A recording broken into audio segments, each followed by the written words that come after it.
Brought to you by Agilus Diagnostics. Health test की बात आती है तो मैं भरोसा करता हूँ India largest diagnostics company Agilus Diagnostics. खुद को टेस्ट करते रहो। नमस्कार, मैं हूं आपका दोस्त विजय विद्रोही। आप देख रहे हैं हमारा खास कार्यक्रम विजय फैक्टर। तो महाराष्ट्र से एक बड़ी खबर आ रही है। अपुष्ट सूत्रों के अनुसार ये खबर आ रही है। ये खबर बता रही है कि महाविकास आघाड़ी में यानी उद्धव ठाकरे, शरद पवार और कांग्रेस के बीच में समझौता हो गया है कि कौन कितनी सीटों पर चुनाव लड़ेगा। इसमें हैरानी की बात है कि उद्धव ठाकरे ने हाल ही में आरएसएस के प्रति अपना प्यार का इजहार किया था। कहा था कि उन्हें आरएसएस से प्यार है, मोहन भागवत से भी उन्हें प्यार है। मोहन भागवत बस जो कहते हैं उस पर अमल नहीं करते, उस पर अमल करना शुरू कर दे तो कितना अच्छा रहे। तो इसको लेकर थोड़ी बहुत आशंका जताई जा रही थी कि क्या उद्धव ठाकरे और आरएसएस के बीच कोई खिचड़ी पक रही है, या उद्धव ठाकरे महाविकास आघाड़ी पर दबाव बनाने की कोशिश कर रहे हैं कि उनको मुख्यमंत्री के रूप में उनका नाम आगे रखा जाए और मुख्यमंत्री का उम्मीदवार उन्हें घोषित किया जाए। तो यहाँ तो उद्धव ठाकरे को कुछ सूत्रों के अनुसार थोड़ी मात खानी पड़ेगी। उनको मुख्यमंत्री का चेहरा नहीं घोषित किया जाएगा, ऐसा सूत्र बता रहे हैं। हालांकि उद्धव ठाकरे ने भी पूरा जोर लगा रखा है। राहुल गांधी और शरद पवार का कहना है कि विधानसभा चुनाव जीतना बड़ा बात है और विधानसभा जीतने के बाद उनको कोई ऐतराज नहीं होगा कि उद्धव ठाकरे को मुख्यमंत्री बना दें। अब इस पर गुणा भाग ये किया जा रहा है कि क्या उद्धव ठाकरे को मुख्यमंत्री का उम्मीदवार घोषित करने से लाभ होगा या घाटा होगा। लेकिन पहले बड़ी बात है जिस खबर का आप इंतज़ार कर रहे हैं वो है कि महाविकास आघाड़ी में कौन कितनी सीटों पर चुनाव लड़ेगा। पहले कहा जा रहा था कांग्रेस 100 पर लड़ेगी, उद्धव ठाकरे 100 पर लड़ेंगे, 84 सीटों पर शरद पवार लड़ेंगे, बाकी 4 जो सीटें हैं वो सहयोगी दलों के लिए छोड़ी जाएंगी। लेकिन अब मोटे तौर पर महाविकास आघाड़ी को लग रहा है कि ना तो ओवैसी से कोई समझौता करना है और ना ही प्रकाश अंबेडकर की पार्टी से ही कोई समझौता करना है। प्रकाश अंबेडकर की पार्टी तो 10 मुस्लिम उम्मीदवार अभी से घोषित भी कर चुकी है। तो महाविकास आघाड़ी के बीच में समझौता ये हुआ है कि कांग्रेस सबसे ज़्यादा सीटों पर कांग्रेस लड़ेगी। ये सीटों की संख्या 119 120 हो सकती है। दूसरे नंबर पर उद्धव ठाकरे होंगे जिनकी संख्या 86 हो सकती है। तीसरे नंबर पर शरद पवार होंगे जो 75 सीटों पर चुनाव लड़ेंगे। इसके अलावा 3 सीटें कामगार पार्टी के लिए छोड़ी गई हैं, 3 सीटें समाजवादी पार्टी अखिलेश यादव की पार्टी के लिए छोड़ी गई हैं और 2 सीटें कम्युनिस्ट पार्टी के लिए छोड़ी गई हैं। तो ये एक बड़ी खबर है, मुझे लगा इसके बारे में आपको जानकारी दे दूं।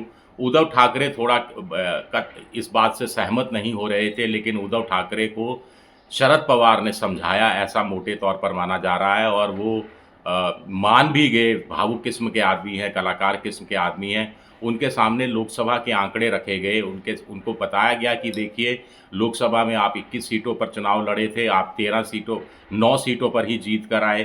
कांग्रेस 17 सीटों पर चुनाव लड़ी थी, 13 सीटों पर जीती, एक उनका निर्दलीय जीता यानी 14 सीटों पर जीते। शरद पवार 10 सीटों पर चुनाव लड़े थे और वो 8 सीटों पर जीत कर आए। इसी तरह अगर लोकसभा में जितनी सीटें मिली गठबंधन के साथियों को, उनको अगर विधानसभा सीटों में परिवर्तित किया जाए तो भी यहाँ कांग्रेस 63 सीटों पर बढ़त बनाए हुए थी। उद्धव ठाकरे की पार्टी 56 सीटों पर, शरद पवार की पार्टी 32 सीटों पर बढ़त बनाए हुए थी। तो इस हिसाब से भी उनको समझाया गया कि कांग्रेस 16.9% वोट उसको लोकसभा चुनाव में मिला, उद्धव ठाकरे को 16.7% मिला और एसपी शरद पवार की पार्टी को 10.3% मिला। तो कांग्रेस को 0.2% उद्धव ठाकरे से ज़्यादा वोट मिलता है, जबकि वो उद्धव ठाकरे के मुकाबले कम सीटों पर चुनाव लड़ती है। उद्धव ठाकरे 21 लोकसभा सीटों पर चुनाव लड़ते हैं, कांग्रेस 13 सीटों पर, यानी 7 सीटों पर कम चुनाव लड़कर भी कांग्रेस का वोट परसेंटेज आगे रहता है। तो शरद पवार ने यही कहा कि देखिए ठाकरे साहब, जो सूत्र बता रहे हैं कि पहला मकसद क्या है। पहला मकसद मोदी को महाराष्ट्र से हटाना है, महाराष्ट्र को जीतना है, बीजेपी को हराना है। तो इसके लिए ये ज़्यादा सीटों पर लड़ने की ज़िद छोड़ देनी चाहिए। जहाँ जहाँ आप मजबूत हैं वहाँ वहाँ आप मजबूती से चुनाव लड़िए, बाकी जगह वोट ट्रांसफ़र का काम कीजिए। इससे गठबंधन का भला होगा और गठबंधन अगर सत्ता में आता है तो सबका भला होगा। उद्धव ठाकरे से ये भी बताया गया है कि महाविकास आघाड़ी गठबंधन में आता है तो तुरंत मुंबई महानगर पालिका के भी चुनाव कराए जाएंगे, वहाँ पर भी शिवसेना का ही मेयर होगा, ये आश्वासन दिया गया है। और उद्धव ठाकरे को ये भी आश्वासन दिया गया है कि उन्हें अपनी तरफ से मुख्यमंत्री उद्धव ठाकरे को घोषित करने में कोई ऐतराज़ नहीं है, लेकिन ये काम चुनाव के बाद हो, विधायक दल की बैठक के बाद हो।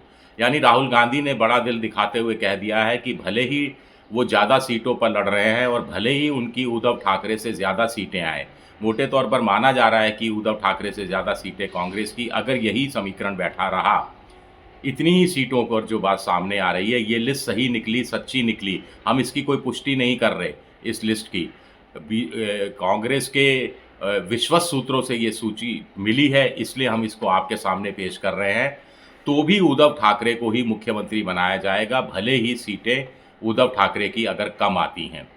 एक बात और कयासबाजी चल रही है कि शरद पवार काफ़ी बुजुर्ग हो गए हैं, अपने राजनीतिक जीवन का संभवतः वो आखिरी चुनाव लड़ रहे हैं, सुप्रिया सूले में नेतृत्व करने की वो क्षमता दिखाई नहीं दे रही है। तो उद्धव ठाकरे इस चुनाव से बाद में या चुनाव के साथ साथ कभी भी मर्जर कर सकते हैं अपनी पार्टी का कांग्रेस के साथ। चुनाव के दौरान तो नहीं करेंगे, लेकिन नतीजे आने के बाद मर्जर वाली चीज़ें भी सामने आ सकती हैं, ये खबर भी हम तक पहुंच रही है। जहां तक उद्धव ठाकरे की पार्टी की बात है तो उद्धव ठाकरे थोड़ा कमज़ोर होते गए हैं, शिवसेना कमज़ोर होती गई है। 2014 में 63 सीटें जीती थी, 2019 में 56 सीटें जीती। बीजेपी ने 2014 में 122 जीती थी, 2019 में 105 जीती। कांग्रेस 42 और 44। एनसीपी शरद पवार की पार्टी उस समय संयुक्त रूप से शरद पवार की पार्टी थी, 41 2014 में और 2019 में 54 सीटें जीती थी। तो ये एक दिलचस्प खबर है जो मुझे लगा आप तक बताना ज़रूरी है। शुक्रिया मेरा ये वीडियो देखने के लिए, बहुत बहुत शुक्रिया।